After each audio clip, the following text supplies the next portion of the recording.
Try tayo mag-withdraw.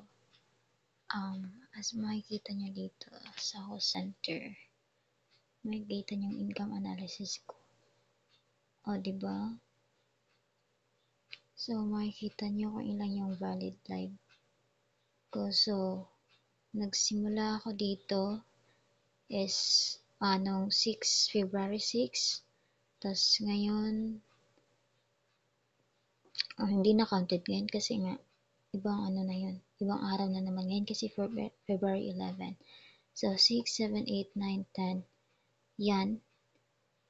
Payout na agad ako. Magka-cash out na ako. O, diba? Yan. So, sobrang ganda din dito, guys. Kasi, kita nyo yung mga task na yan. Ng strawberry na yan. Pag isan mo yan, sugal kasi yan. Yan yung ginagamit pang sugal. Pag sinisend mo yan, may 300 coins ka. Tapos, pwede mo siyang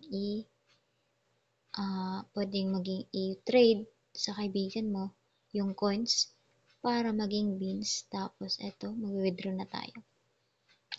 Pwede din tayo dito mag-exchange, pero ngayon mag-withdraw muna tayo. EPA yung ginamit ko kasi walang bayad.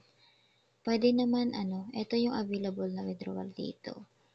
Merong PayPal, Pioneer, Paymaya, may Binance din tayo, BDO, Bank of the Philippines o BPI,